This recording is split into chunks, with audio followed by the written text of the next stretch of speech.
அமைதியாக இருந்த மதிய தங்கராஜோட பேச்சை கேட்டுக்கிட்டு சுரேஷ் கிளப்பி விட்டது சுரேஷுக்கே பிரச்சனையாக வரப்போகுதுன்னு நினைக்கிறவங்க நம்ம வீடியோவை லைக் பண்ணிவிட்டு நம்ம சேனல் இன்னும் சப்ஸ்கிரைப் பண்ணாதவங்க சப்ஸ்கிரைப் பண்ணிக்கோங்க. அது அவங்க வீட்டில் ரொம்ப அமைதியாக தான் இருந்துட்டு இருந்தாங்க. காலையில் எழுந்திரிச்சு ரொம்ப சுறுசுறுப்பாக கிளம்பி போகவும் அவங்க அம்மா எங்கே மதி கிளம்பிட்ட ரெஸ்ட் எடுக்கலாம்லன்னு கேட்கவும் மதி இல்லைம்மா நான் காலேஜுக்கு போகிறேன், என்ன பிரச்சனை வந்தாலும் பசங்க என்ன பண்ணுவாங்க, அவங்களுக்கு பாடம் எடுக்கணும்ல அப்படின்னு சொல்லிட்டு கிளம்பி போகிறாங்க. சரி அவளை வீட்டில் இருக்க சொன்னாலும் அவளுக்கு மனசுக்கு கஷ்டமாக இருக்கும், போயிட்டு வரட்டும் அப்படின்னு சொல்லி மதியோட அம்மா அனுப்பிச்சி வச்சிடுறாங்க. ஆனால் காலேஜுக்கு போகலை மதி, போலீஸ் ஸ்டேஷனுக்கு சும்மா கெத்தாக ஸ்டைலாக உள்ள போகிறாங்க. நம்ம மதியை பார்த்த உடனே சுரேஷுக்கு அள்ளு விட்டுருது. ஐயோ இவ இங்கே என்னத்துக்கு வந்தால் பிரச்சனை இழுத்து விடுறதுக்கு, ஐயோ சாமி அப்படின்னு சொல்லிட்டு அங்கே இருக்கிறவங்களாம் சார் உங்கள் ஒய்ஃப் வந்திருக்காங்க சார், மேடம் வந்திருக்காங்க அப்படின்னு சொல்லவும் மதி கரெக்டாக உள்ளே வர்றாங்க. அப்போ 4-5 பேர் உள்ளே இருக்காங்க. அப்போது அவங்கள சார் கொஞ்ச நேரம் வெளியே இருக்கீங்களா அப்படின்னு சொல்லிட்டு அனுப்பிச்சி வச்சுட்டு மதியை உட்கார சொல்கிறாங்க. எல்லாத்துக்கு முன்னாடியும் மதியை ரொம்ப கேவலமாக நடத்த முடியாது இல்லையா, அதுக்காக மதியம் கெத்தாக உட்காந்துடுறாங்க.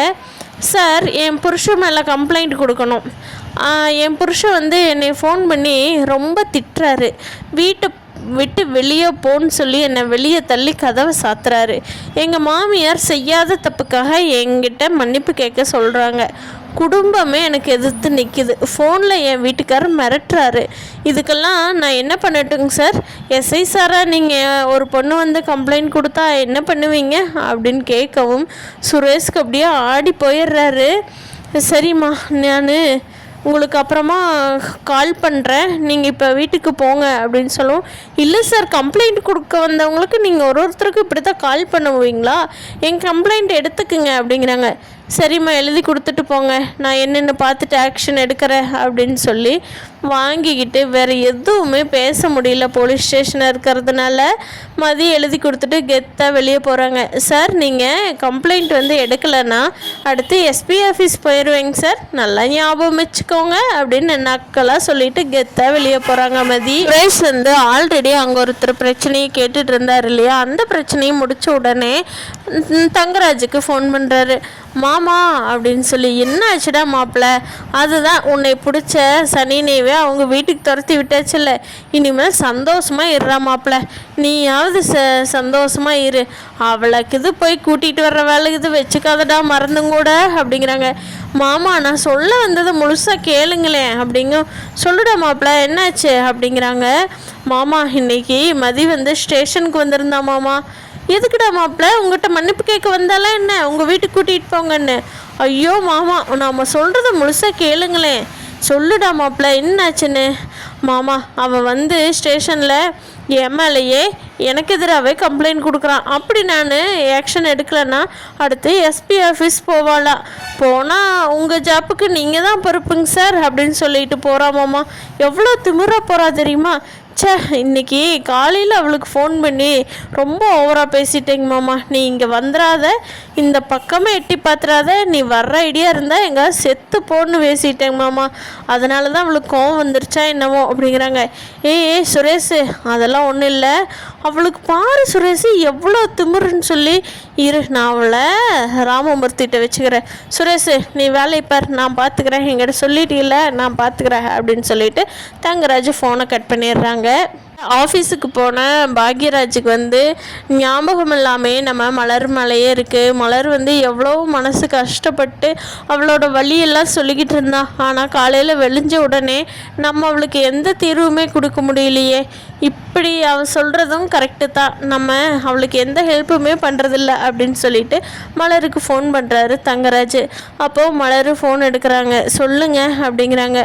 என்ன மலர் எப்போவுமே ஜாலியாக பாக்கியராஜுன்னு கூப்பிடுவேன், இப்போ வாங்க போங்கன்னு சொல்கிறியே, சொல்லுங்கள் உங்கள் வீட்டுக்கு வேலை செய்கிற வேலைக்காரி தானே நான், நீங்கள் என்ன ஆர்டர் போடுறீங்களோ அதை நான் செய்கிறேன். பார்த்தீங்களாங்க நைட்டு தான் உங்கள்கிட்ட புலம்புனேன், காலையில் எல்லோரும் எப்படி சொல்கிறாங்க பார்த்தீங்களா, நான் வந்து மதியாட்டம் மாறிடுவேனோன்னு அவங்களுக்கு பயங்க. மதி எங்கே என்ன மாற்றிடுவாளோன்னு சொல்லி என்னென்ன அட்வைஸ் கொடுக்குறாங்க பார்த்தீங்களா. எனக்கு அப்படியே ஏன்டா நம்ம இந்த வீட்டில் இருக்கோன்னு எனக்கு அவ்வளோ கஷ்டமாக இருக்குங்க. சத்தியமாக என்னால் முடியல. ஆனாலும் என்ன பண்ணுறது, உங்களுக்காக பொறுத்து போகிறேன். ஆமாம், நீங்கள் தான் எனக்காக பேசுவேன்னீங்களே, காலையில் உங்கள் அம்மா அப்பாட்ட எதுவுமே எதிர்த்து பேசலையே அப்படிங்கிறாங்க. பாவம் பாக்யராஜனாலையும் எதுவுமே பேச முடியாமல், மலர் கொஞ்சம் கொஞ்சமாக மாற்றலாம் மலர், இவ்வளோ நாளாக அட்ஜஸ்ட் பண்ணிக்கிட்டே மலர், கொஞ்சம் கொஞ்சமாக மாற்ற முயற்சி பண்ணலாம், கவலைப்படாத, என்னால் முடிஞ்சதை நான் பண்ணுறேன் மலர் அப்படிங்கிறாங்க. பாக்யராஜ், உன்னால் எல்லாம் முடியாது பாக்யராஜ், உங்கள் வீட்டை எதிர்த்தெல்லாம் பேசுகிறதுக்கு. சரி, நீ பேங்க் வேலையாவது பாரு, எனக்கு இங்கே ஒன்றும் பிரச்சனை இல்லை, எனக்கு வேலை இருக்குது, நான் போய் பார்க்குறேன் அப்படின்னு சொல்லிட்டு மலர் ஃபோனை வச்சுட்டு போயிடுறாங்க. பாக்யராஜுக்கு மனசு ரொம்ப கஷ்டமாக இருக்குது. வீட்லேயே மதியை கூட்டிகிட்டு வரேன்னு சொல்கிற ரெண்டே ஜீவன் நம்ம பாக்யராஜும் மலரும் தான். பாக்கி இருக்கிற எல்லாருமே அவளை அடித்து விட்டுடுடா, அவளை முடுக்கி விட்டுடுடா, அவள் இங்கே ஆகாதடா, அவள் குடும்ப பொம்பளையே அல்லடா அப்படின்னு சொல்லி சுரேஷுக்கு எல்லாருமே ஏற்றி விட்டு நல்ல பையனாக இருந்த சுரேஷையும் கெடுத்து வச்சுருக்காங்க. தங்கராஜ் ஃபோன் பண்ணி மலரோட அப்பா கிட்ட ஃபோன் பண்ணும்போது மலரோட அப்பா பார்க்குறாங்க.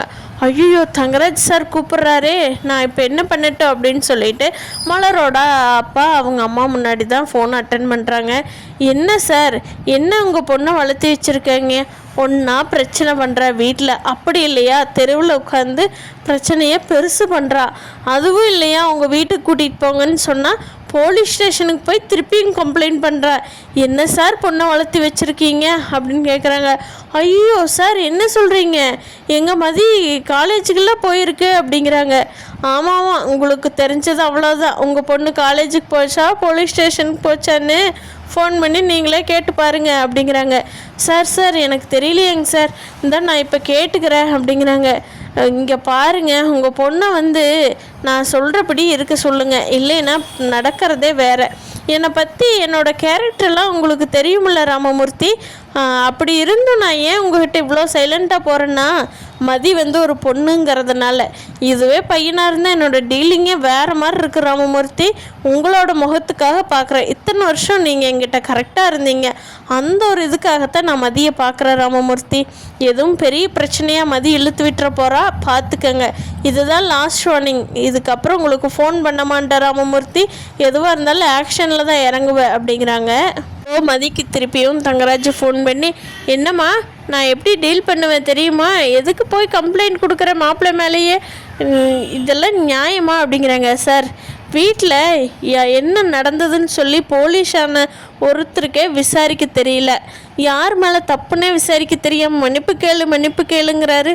உண்மையிலேயே அங்கே யார் தப்பு பண்ணாங்களோ அவங்க வந்து மன்னிப்பு கேட்கட்டும் என்கிட்ட, நானும் பெரியவங்களை என்கிட்ட மன்னிப்பு கேட்க வைக்கணும்னு நினைக்கவே இல்லையே, அதனால் அவங்க வந்து என்கிட்ட மன்னிப்பு கேட்கட்டும், நானும் கேஸை வாபஸ் வாங்கிக்கிறேன். நான் நல்ல பொண்ணாக தாங்க சார் இருக்கிறேன், ஏன் என்னை எல்லோரும் இப்படி மாற்றுறீங்க அப்படின்னு சொல்லி மதி தங்கராஜ்கிட்ட சொல்கிறாங்க. இப்போ என்னம்மா, என் மாமியார் வந்து உன் காலில் விழுந்து மன்னிப்பு கேட்கணுமா அப்படிங்கிறாங்க.